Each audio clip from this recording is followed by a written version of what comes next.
Om Swastiastu, Om Awigenam Astu, Namo Buddhaya. Sahabat milenial, sahabat muda,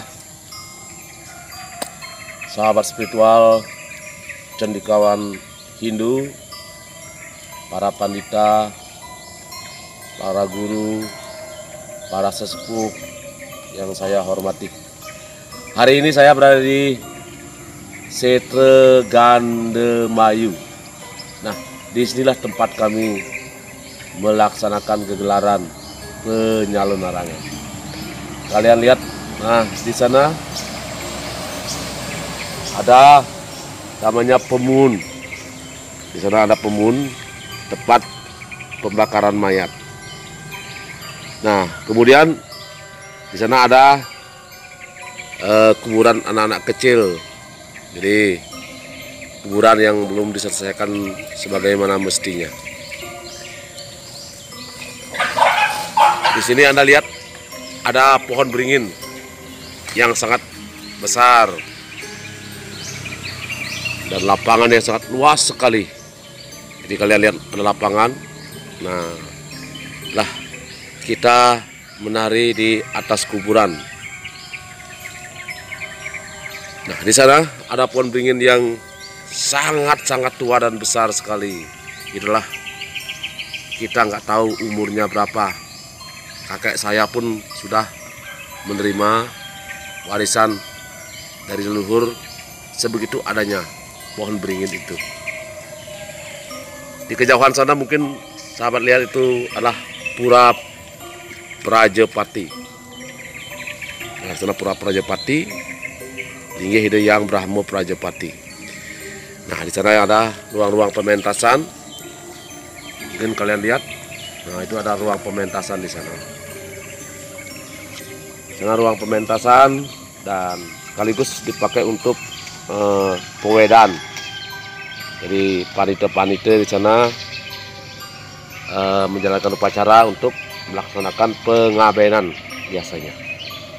Nah, sahabat, sangat luas sekali.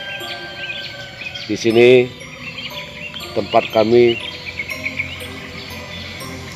melaksanakan penyalon larangan. Dulu di sini di Setre Gandemayu ini jarang sekali orang tuh berani ke sini karena sangat angker sekali.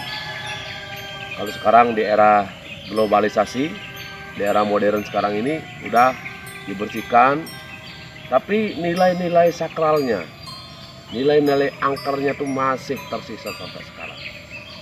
Ada pohon beringin, ada kuburan-kuburan, ada lapangan sangat luas. Di sini lu semak belukar. Jadi jarang sekali orang yang berani ke sini. Semasih aku kecil. Disinilah tempat aku melaksanakan kegelaran penyalon larangan. Ini menampung hampir ribuan orang ya. Kalau kita menampung orang di sini menonton penyalon larangan banyak sekali, sahabat. Aku ingin berbagi lagi sama kalian semua tentang bagaimana menjadikan sosok penari sakral dari awal sampai akhir, dan bagaimana aku mengkondisikan membuat suatu kegelaran yang sangat sakral penyalon larangan. apa yang aku lakukan? Aku ingin berbagi sama kalian.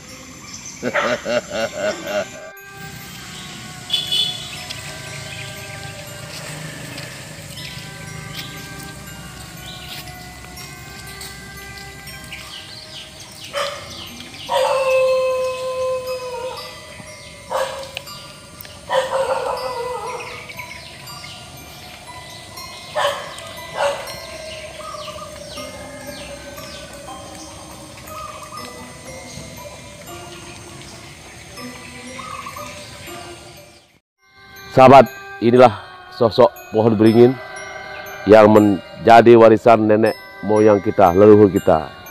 Sedangkan nenek buyut saya pun sudah menerima seperti ini. Sangat-sangat tua dan langka. Mungkin ini sudah berumur 500 tahun atau mungkin lebih, kita nggak tahu. Sahabat, aku ingin berbagi sama kalian tentang sosok seorang penari sakral dan bagaimana mengkondisikan tentang tempat-tempat di mana kita melakukan pegelaran penyaluran. Sahabat muda, sahabat milenial, kalau kita melaksanakan penyelenggaraan lah tarian yang sangat sakral sekali, di mana di sini kita dituntut untuk melakukan dengan sangat-sangat tulus dan ikhlas. Tentu juga kita memohon kepada yang di atas, karena kita melakukan kegelaran Siwa Durga, di mana di sini antara Dharma Weci adalah ilmu jahat dengan Dharma Sadu adalah ilmu putih, ilmu yang sangat baik, bertempur yang namanya Waringin Sungsang. Nah, di sini Waringin Sungsang artinya pohon beringin yang terbalik. Jadi pohon beringin yang terbalik. Nah, namanya sungsang itu kebalik. Jadi akarnya di atas, daunnya di bawah. Nah, itu namanya Waringin Sungsang. Ilmu yang sangat mumpuni di sana. Kita melakukan kegelaran itu di sini. Nah, terus apa yang kita lakukan untuk menjalani itu? Kita menjadikan sosok penari sakral itu pertama apa? Dia adalah betul-betul orang yang ditunjuk oleh Dewa Durga.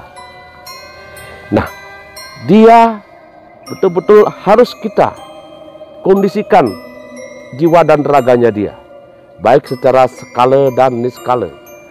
Di sana pertama kita harus membersihkan, menjaya-jaya. Kedua, kita harus menyatukan dengan beliau. Nah, di mana tempatnya? Di Durga Berawi.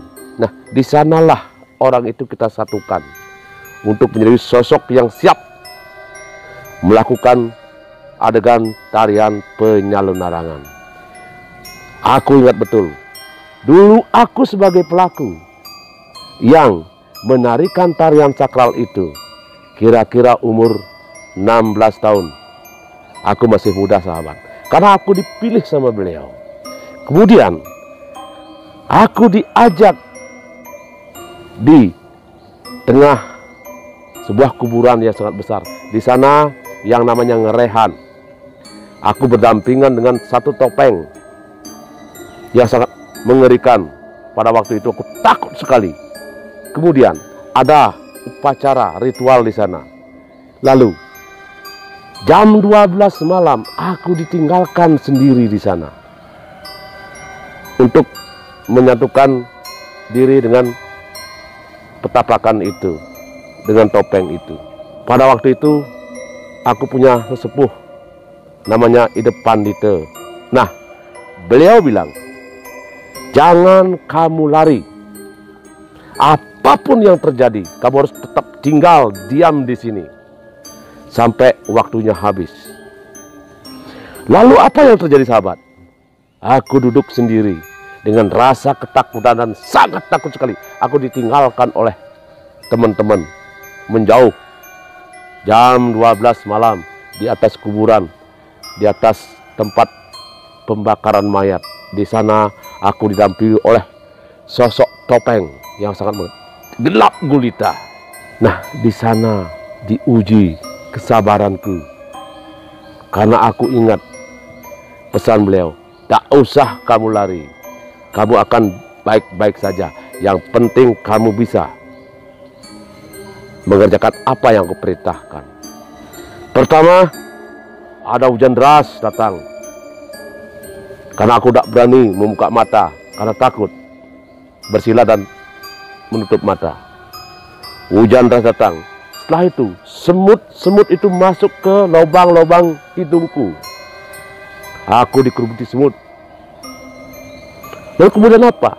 Setelah itu, bunyi sebuah suara barong. Tak tak tak tak tak tak tak tak tak, dikelilingi aku. 3 kali kalau nggak salah mengelilingi aku itu. Nah, kemudian setelah suara barong itu ada suara genta, suara bajra. Nah, disinilah ada suara neng neng neng neng. Nah, suara bajra di sana. Nah, terakhir aku semakin takut. Mataku tidak berani kubuka. Yang terakhir adalah cahaya. Dalam kegelapan aku melihat cahaya di sana, terang benderang. Nah, disitulah akhirnya beberapa saat datang teman-teman bersama penglingsirku Pandita membawa strongking. Dia bilang sudah selesai. Lalu bagaimana dengan hujan yang tadi itu? Bagaimana dengan semut yang tadi itu? Bagaimana ada suara barong? Bagaimana ada cahaya itu? Ternyata tidak ada apa-apa, kering kerontang. Di samping kiri kulihat tidak ada semut sama sekali. Ya, kulihat aja kuburan, kuburan dan kuburan. Nah, di sana katanya cahaya yang terakhir itulah cahaya Durga, sudah menyatu dengan aku. Nah, disitulah awal aku ngejalani bagaimana sebagai pelaku, sebagai seorang spiritual, menjalankan tarian sakral itu. Waktu terus berjalan sahabat, sampai saat ini. Akhirnya aku ditugaskan oleh leluhur untuk menjaga, untuk menjalankan seperti yang tadi aku bilang, ngerehan di dalam kuburan. Kemudian aku menjaga sebuah pementasan, aku margiang penyelewengan. Akhirnya itu yang aku kerjakan saat ini. Itulah warisan leluhur. Lalu apa? Bagaimana supaya kita aman untuk menjalani suatu pementasan? Pertama-tama kita harus mohon pada tempat yang ada di sana, minta izin dengan tulang pejati ritual. Kemudian dimanapun, di sini aku juga mohon izin. Di luar desa, di luar tempat, aku tetap memohon izin pada tempat-tempat dewa-dewa yang berstana di sana. Tujuannya apa? Untuk keselamatan sahabat. Supaya apa yang kutarikan itu lancar. Kita undang mereka. Wong Samar, Gamang, Wong Sumedang, Leak, Desitloh, Agung, Tranyelo, kita undang. Kita ajak bersama sahabat untuk mensukseskan upacara gegelaran itu. Itu yang pertama. Kita kondisikan ada traktag, ada raren, ada tempat pementasan. Kita pagari dengan cara-cara tertentu. Setelah semua selesai dengan ritual tertentu, sebelumnya kita harus tahu bagaimana kondisi sang melakukan tarian itu. Yang melakukan tarian itu, dia betul-betul harus suci, tidak sebal, tidak kotor, tidak punya orang meninggal dalam keluarganya. Kemudian dia harus puasa selama 3 hari. Dia harus makan nasi putih sama air wewangian. Nah, itu dia lakukan selama 3 hari. Dalam prosesnya dia harus memohon pada yang di atas supaya, terutama pada Durga dan Siwa, supaya dia aman-aman saja. Ada satu hal lagi sahabat, kalau kita melakukan gegelaran itu, penyalunarangan itu, pertama kita yakin bahwa si orang ini betul-betul dipinjam rohnya oleh sesuhunan. Itu kita harus yakini. Yang kedua, kita harus waspada di sini. Kita juga harus membagari orang-orang itu. Dengan cara apa? Dengan cara-cara benda-benda yang berkodam, yang ada khasiatnya. Mungkin dulu pernah aku share dalam channelku. Di sana aku punya sebuah benda yang khusus untuk menarikan beliau. Kita boleh coba dulu orang itu. Apakah dia kebal atau bagaimana? Kita coba dulu. Tapi kita tetap di sini tidak usah sombong. Ujudumeh. Kita harus tetap waspada. Setelah kita pagari orang itu dengan benda-benda tertentu, kemudian kita memohon kepada beliau, tentu semua akan baik-baik saja. Dan yang terpenting di sini adalah di saat kita mengundang-undang, biasanya aku yang ngejalani itu, mengundang-undang semua yang namanya samar gamang dengan jim leak destit loh agung terang jana. Di sana kita ada tantangan, biasanya di sana ada yang ingin mencoba untuk mengadu ilmu, tapi yang namanya aku tidak pernah mau dicoba. Karena aku tidak ingin bertempur, karena aku ingin baik-baik saja. Kita mengundang mereka dengan baik-baik, dengan santun, dengan moral. Karena dia itulah, mereka itulah milik dewa juga. Cuman di sisi lain, kalau memang dia bandel, ingin mencoba tentang kekuatan apapun bentuknya, kami akan tetap terbuka. Kami akan menerima dengan lapang dada, dengan syarat mereka tidak usah mengganggu kru-kruku, tidak usah mengganggu semua yang menjadi seke-seke itu persatuan kami. Kalau dia ingin mencoba, cobalah aku. Itu yang aku lakukan bertahun-tahun sahabatku, yang sangat membuat kita lebih harus waspada. Sebelum pementasan dimulai, biasanya ada bapak petugas polisi yang datang membawa selembar surat. Siapa yang bertanggung jawab tentang pegelaran ini? Biasanya aku yang sign. Kalau terjadi apa-apa, aku yang menginap di kerangkeng besi.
Konde nabon-nabon wis sancine.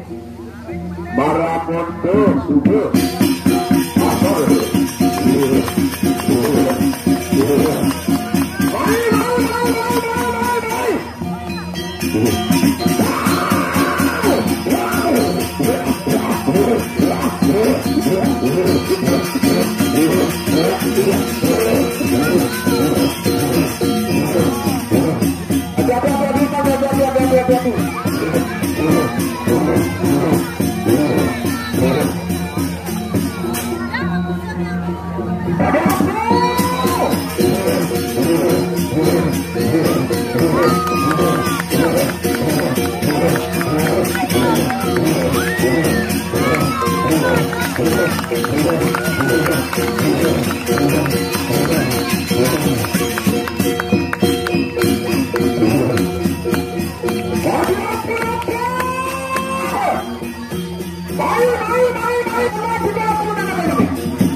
Sahabat, nah itu tadi bagaimana aku berbagi dengan kalian tentang tempat, tata cara, kemudian bagaimana aku memprotek tentang seseorang. Aku ingin pulang, aku mau istirahat, sahabat. Om Santi Santi Om.